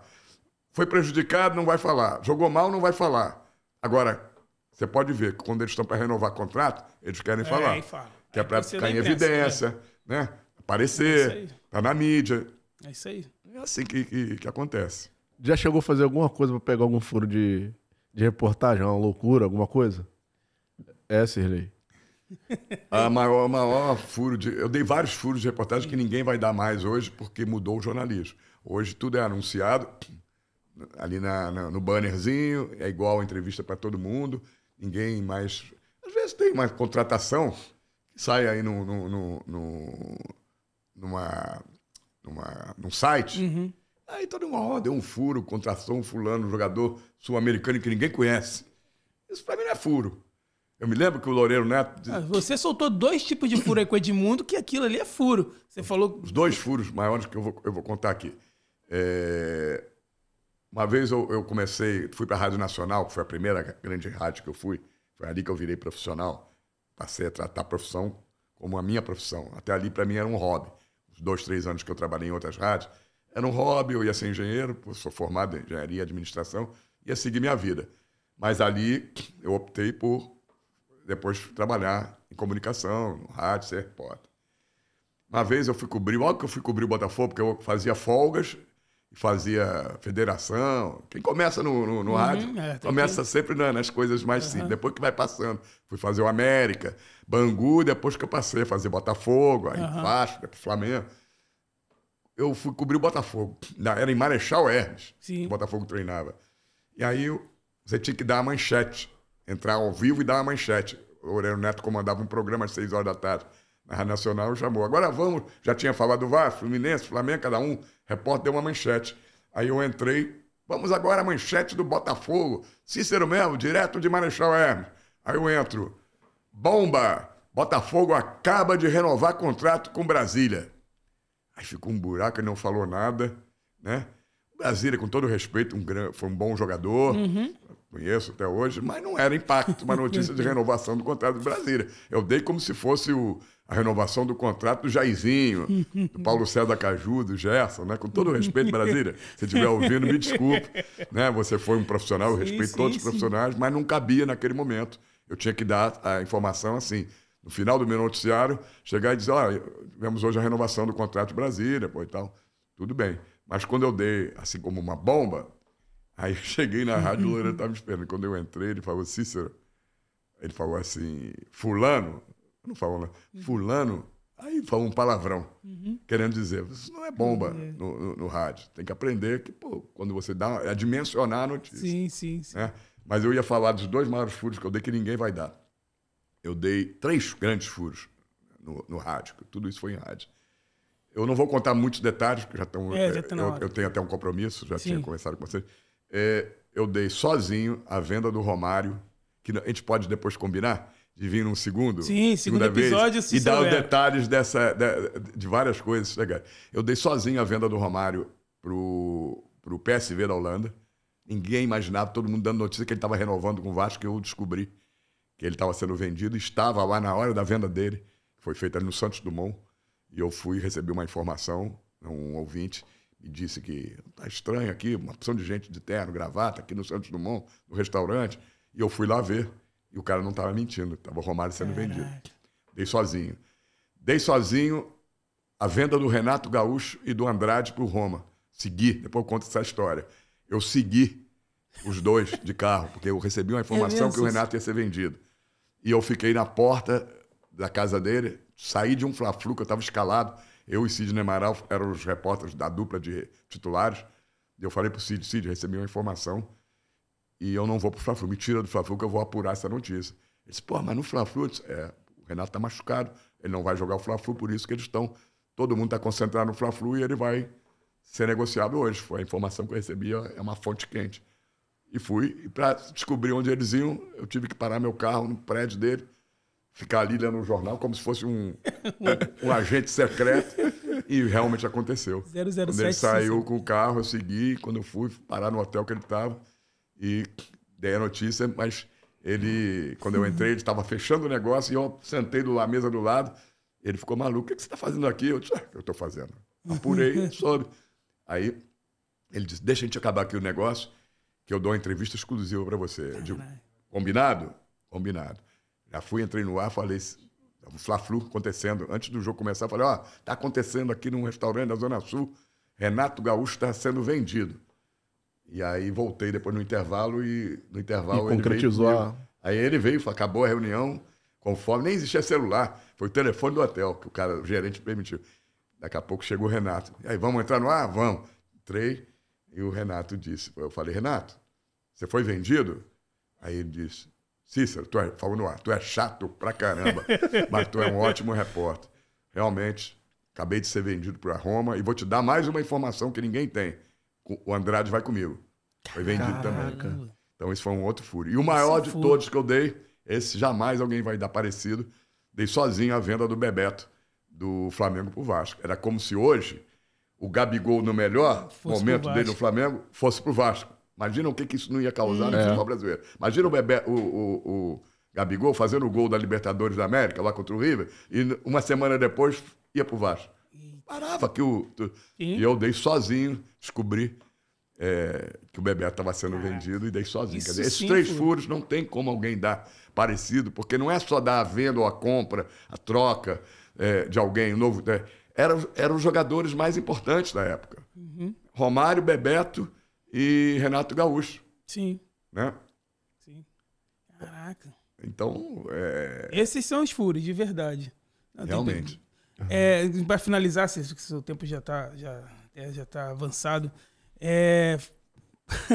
você falou aí que é engenheiro, cara. Que história é essa? Eu não sabia disso. Eu já te acompanho há bastante tempo. Gente sabe. Você não se formou jornalista, não? Não. Como é que uma essa história longa, mas eu vou procurar resumir aí. aqui. Eu, desde garoto, sempre gostei muito de futebol. Eu sou muito amigo do filho de um dos maiores ícones da TV, já morreu há alguns anos atrás, mas era o manda-chuva na TV Globo. Maurício Sherman. Foi diretor de tudo que é programa que você imaginar. O especial do Roberto Carlos, todos os programas humorísticos. O último programa que ele dirigiu foi o Zorra Total. Ele era o manda-chuva, 50 anos de TV Globo. E eu sou muito amigo, desde garoto, do filho dele, o Alexandre Sherman. E a gente ia para tudo quanto é jogo de futebol. Ele tinha aquelas cadeiras azuis de antigamente do Maracanã, muita gente que não lembra porque não pegou. A gente, se tivesse um Madureira e São Cristóvão no Maracanã, a gente ia. Se tivesse um Bangu e Campo Grande, a gente ia. E ele já estava trabalhando, o pai dele, além de ser diretor da Globo, era diretor da Rádio Roquete Pinto.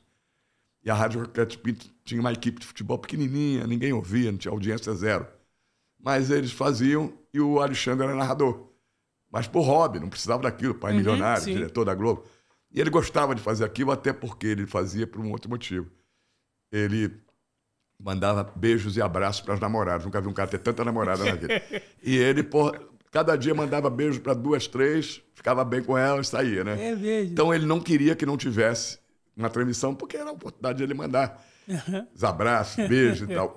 Um dia ele chega para mim e disse assim: Cícero, sábado tem América, eu só não me lembro se era América e Guarani de Campinas ou América e Grêmio, um torneio chamado Copa dos Campeões. Sim, o América ganhou, foi campeão desse torneio. Foi, acho que o último título do América. E ele falou: tem jogo em Maracanã, você vai trabalhar nesse jogo. Eu disse: trabalhar? Você tá maluco? Aí ele disse: meu pai mandou embora os 3 repórteres. Houve algum problema lá, mandou embora os 3 repórteres, não tem repórter. E meu pai já disse que se não tiver repórter na transmissão, tem só narrador e comentarista, não tem transmissão. Pô, eu tenho que mandar um beijo e abraço para fulana, beltrana, ciclana, senão não saio do sábado à noite e não sei o quê. Então tu tem que ir de qualquer maneira. Aí eu falei: não vou não. Você vai desculpar, eu até iria sem trabalhar, sem nada. Pô, é um jogo que eu gostaria de ver. A gente vai em tudo que é jogo, mas nesse sábado não vai dar para ir. E por quê? Porque tem uma menina que está me cozinhando há um ano, que eu quero sair com ela, tá me cozinhando, fazendo charme, me esnobando, topou sair nesse sábado. Como é que eu vou pegar uma garota que eu tô querendo sair há um ano, vou dizer para ela que eu vou trabalhar na rádio, não vou sair com ela? Aí que eu vou sair mesmo, né? Aí eu falei, ele disse: poxa, vai. Eu falei com meu pai. Eu falei assim do pai, pai, tá nessa situação, o que eu faço? Ele disse: Cícero, você tá cheio de namorada, todo dia liga para cá, 4, 5 mulheres. Poxa, para trabalhar na rádio, é a única vez que você vai ter oportunidade na vida. Ou vai lá, você vai guardar isso pro resto da vida, você que adora futebol. E fala pra menina que outro dia tu sai com ela. Aí eu pensei bem, disse: meu pai tá certo, vai ser legal trabalhar. Né? Experiência nova. Aí liguei pra menina e falei: olha só, não vai dar pra gente sair. Ela disse: você tá querendo descontar? Porque eu tô há um ano que você me chama pra sair, eu não saio. Eu disse: não é isso, eu vou trabalhar numa rádio e tal. Ela disse: rádio? Tá estudando para engenharia, como é que vai trabalhar em rádio? Aí eu expliquei rapidamente para ela. Ela disse: tá bom, eu vou ouvir. Qual é o prefixo dessa rádio? Eu vou ouvir. Se você estiver trabalhando, a gente sai no outro sábado. Se você não estiver trabalhando, nunca mais me liga. Aí eu disse: pô, não, tudo bem, ela vai ver que eu estou trabalhando. Eu falei: Alexandre, manda um beijo, manda um abraço para ela, que eu não tenho como mandar, pô, repórter, não sei nem como faz.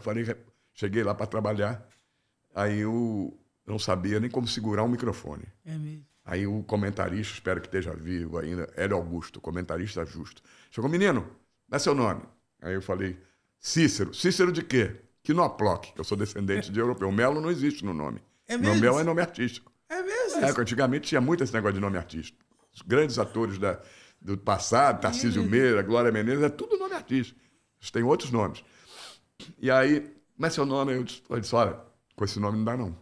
Esse nome não é audível nem pronunciável. Como é que fala? Quinoploc. Na verdade, é Quinoplor.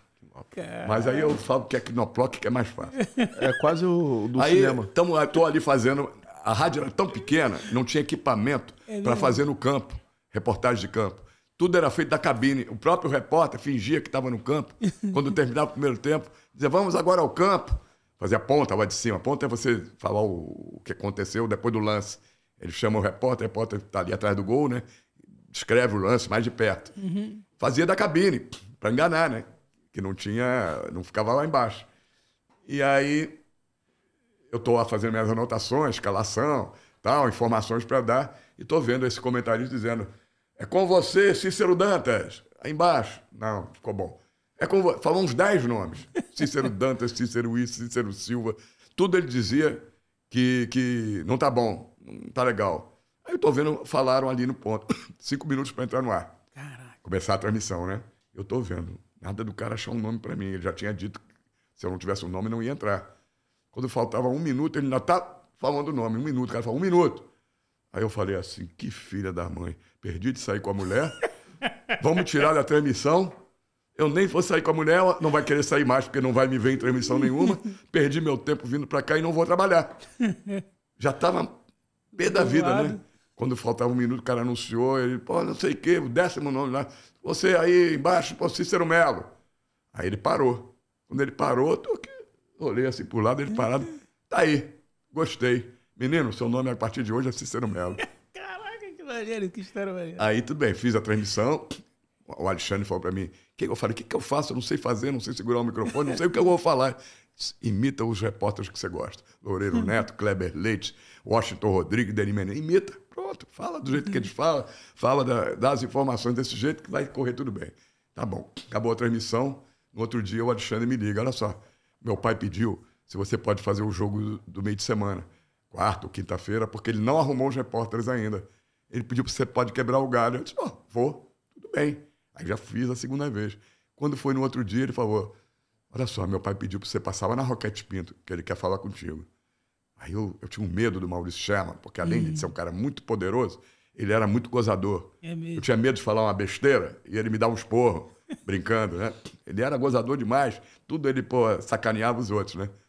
Aí eu tinha um medo de abrir a boca para falar com ele. Eu disse, o que ele quer falar comigo? Mas eu fui lá na Roquete, sentei bonitinho, todo envergonhado e tal.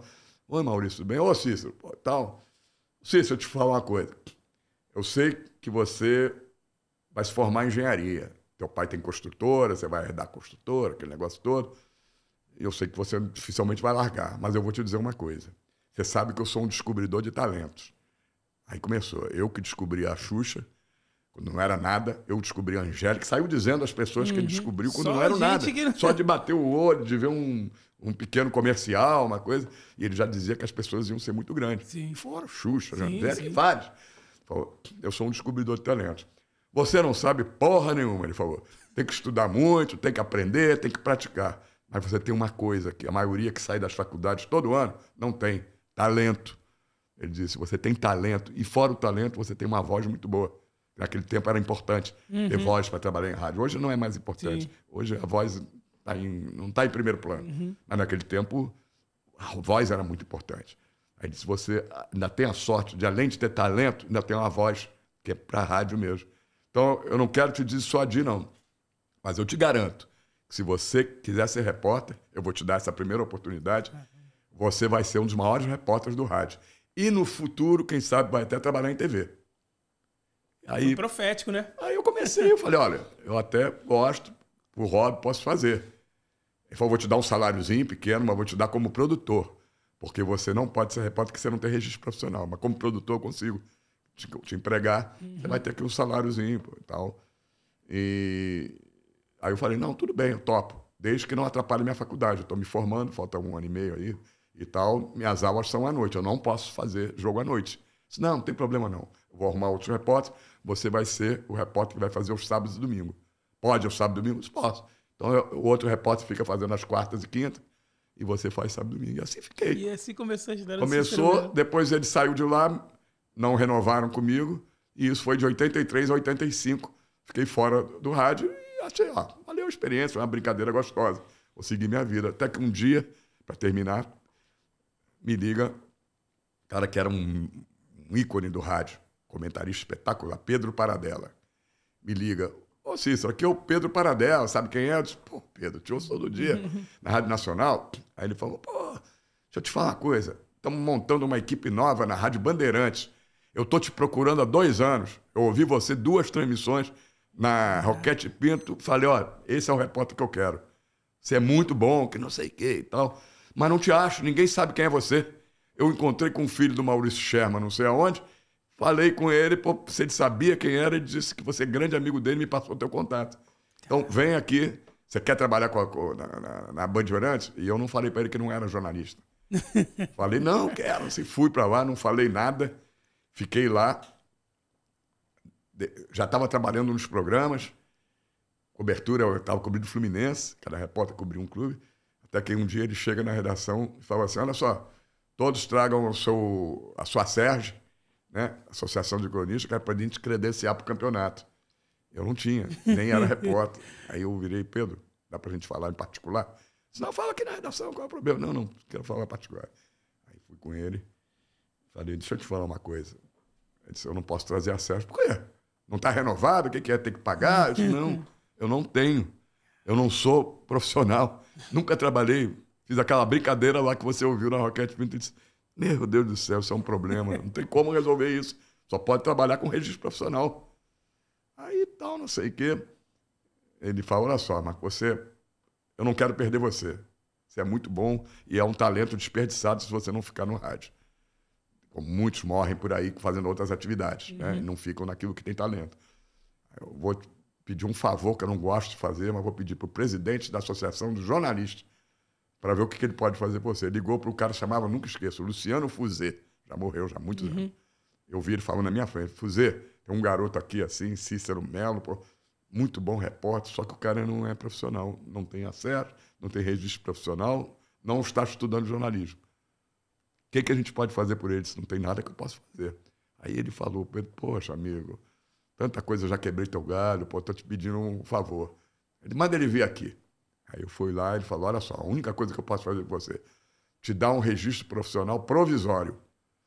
Você, para ter o registro profissional definitivo, vai ter que trabalhar 3 anos numa empresa de radiodifusão com carteira assinada. E aí foi isso. Eu tive um registro provisório, até fui ir para a Nacional. Na Nacional, me assinaram a carteira, eu passei a trabalhar e depois de 3 anos passei a ser repórter. História maneira. Muito maneiro. É isso aí, gente. Gente, obrigado, Cícero. Desculpa, passei um pouco do horário aí. Não, tudo bem. O meu amigo aqui tá esperando para jantar. Amigo do Cícero, por favor, você vai ver lá o nosso episódio. O Cícero tava aqui gravando, as histórias dele são muito legais e assim, não tem como interromper, cara. O Célio tá me esperando, rubro-negro. Ô, Célio, tamo junto aí, ó. Gabigol aí, ó. Isso aí, ó, tamo junto. Vamos. Cícero, a gente só tem um quadro chamado Bate Pronto, não dura 1 minuto. Tá bom, vamos já lá. Vou emendar logo nele, vou passar já a bola pro meu amigo Gabigol da torcida. Lá ele. O Bate Pronto com o Cícero. O Bate Pronto é assim, ele vai falar, eu vou falar 2 craques que você acompanhou em toda a sua carreira e você vai ter que escolher um craque. Pode só escolher o nome ou pode falar 10 segundos? Ou é só escolher o nome? Se você quiser falar, eu falo por conta do seu horário. Se você quiser falar com você. Não, vamos lá. Mas é só escolher o nome pra gente já baixa. Vamos lá. Tá? Começa pode mandar? Pode ir. Renato Gaúcho ou Bebeto? Olha, 2 craques. Como pessoa também, fora de campo, 2 amigos que eu fiz. Se eu tivesse que escalar no meu time, se eu precisasse de um ponta-direita, eu levava o Renato. Se eu precisasse de um meia atacante, levava o Bebeto. Mas se é para não ficar em cima do muro, que eu nunca fiquei em cima do muro, né, eu levava o Renato. No auge dele, levava o Renato. Eu vou perguntar uma aqui. São 2 atacantes que eu admiro muito. Ronaldo, Fenômeno ou Romário? Só tem pergunta difícil. Quando tem que jogar uma moedinha pra cima. A mesma coisa. Ronaldo foi um dos maiores talentos que o futebol já produziu. E o Romário, um dos maiores artilheiros. Ali, como dizia o Cruyff, dentro da grande área, ninguém foi melhor do que o Romário. Então, entre Romário e Ronaldo, com tudo que eu gosto do Romário, eu vou ficar com o Ronaldo Fenômeno, porque esse é extra série. Caraca aí. Me surpreendeu. E tu botou só pergunta braba, hein? Zico ou Garrincha? Olha, essa tá fácil de responder porque eu não vi Garrincha jogar. Quando eu vi Garrincha jogar, não sei, em vídeos, eu vi ele pessoalmente jogar pelo Olaria e pelo Flamengo já em finalzinho de carreira, já dava pena, não tinha mais a menor condição de jogar, já com o joelho totalmente baleado. E o Zico foi, se não foi o maior craque que eu vi jogar, tá entre os 3 maiores. Eu boto aqui Zico, Rivelino e Messi. Talvez, na minha opinião, foram os 3 maiores craques que eu vi jogar. Mas eu vou falar, Garrincha é incomparável. Ninguém é comparável ao Garrincha no que ele fez. Pelé é extra sério, não dá pra nem tocar no nome do Pelé. Então, Eu não vi o Garrincha jogar. Dos que eu vi jogar, eu colocaria entre Garrincha e Zico, eu colocaria o Zico, porque vi o Zico jogar e tudo que ele fez. E pelo pouco que eu vi na televisão, eu colocaria o Garrincha e sei que o Zico não ficaria chateado se eu escolhesse Garrincha. Então, você já respondeu até a próxima também, que eu ia perguntar, é o que todo mundo fala, né? Pelé e Maradona? Pelé e Maradona. Essa aí é fácil. Essa foi a mais fácil. Pelé disparado. Craque Maradona foi? Claro, não sou maluco de dizer que não foi. Sim. Dos maiores. Mas Pelé não é desse mundo. O que Pelé fez, não dá para comparar com ninguém. Pode somar o Maradona com o Messi, com o Zico, o Rivelino, Bob Charlton e Cruyff, não dá um Pelé. Pode ir. Messi ou Cristiano Ronaldo? Messi. Neymar ou Vinícius Júnior? Dá para comparar. Por mais que eu tenha minhas críticas ao Neymar, o Vinícius Júnior, para mim, é um jogador dessa geração. É um jogador com muita força, muito talento físico, muita força física, muita rapidez, mas em questão de futebol, de bola, de fundamentos, não dá para comparar. O Neymar é muito, mas não é pouco, né? É muito melhor. Aí muita gente vai dizer, mas hoje eu quero o Vinícius da seleção, eu não quero o Neymar. Aí tem gente que não gosta do Neymar pelo que ele é fora de campo, entendeu? Mas como jogador de futebol, eu não me arrependo de dizer, muita gente vai me criticar, mas não tem comparação. O Neymar é muito melhor. Rivelino ou Ronaldinho Gaúcho? Dois grandes craques dos maiores que eu vi jogar. O Ronaldo foi o jogador malabarista, o maior, com a bola no pé, fez coisas que ninguém acredita, duvida, porque é um mágico, o Ronaldinho Gaúcho. E o Rivelino foi, para mim, o maior jogador que eu vi vestir a camisa do Fluminense. Dos que eu vi jogar, ninguém se compara ao Rivelino. Cracaça, aquela canhota dele, não existe nada parecido. O próprio Maradona disse que era um dos ídolos dele, era o Rivelino. E o Rivelino eu sou suspeito para falar, porque é o meu ídolo. Só perde para um jogador em termos de idolatria no Fluminense. E não foi nem pelo futebol, era por tudo. Que era o Samarone, que era um catimbeiro, tinha um futebol bonito, um cara inteligente. E eu tenho um apelido, me orgulho de ir nas peladas. Todo mundo sabe me chamar de Samarone, que eu sou muito parecido fisicamente com ele. Então, o Samarone, para mim, tem um carinho que é o meu maior ídolo. Mas o Ronaldinho Gaúcho é realmente espetacular. É difícil dizer quem foi melhor. Esse aí é o único, nesse caso, que eu vou empatar. Vai empatar? Vou. Ó, ele pulou um ali. Vou lá pro centroavante lá, do teu time lá. Washington ou Fred? Fred foi mais jogador. Fred. O Washington foi um grande jogador, mas não dá para comparar com o Fred, não. Conca ou Deco? Conca e Deco tem a ver um pouco com Ronaldinho Gaúcho e Rivelino, né? O Deco era uma estrela, um talento impressionante. É um negócio assim, poucos jogadores eu vi com talento do Deco. Cracaço. Conca foi um craque, mas um craque mais no futebol mais atual. Um jogador que não deixava, foi o único jogador que eu me lembro que jogou, sendo jogador de linha, todos os 38 jogos. O Fluminense foi campeão com ele, brasileiro, e ele jogou os 38 jogos, não ficou de fora nem por contusão, nem por suspensão. Então, era um cara desses que não perdia um jogo, um profissional, um talento dinâmico, uma canhota também muito boa, mas não dá para comparar. Deco. Entendeu? O Deco foi muito melhor.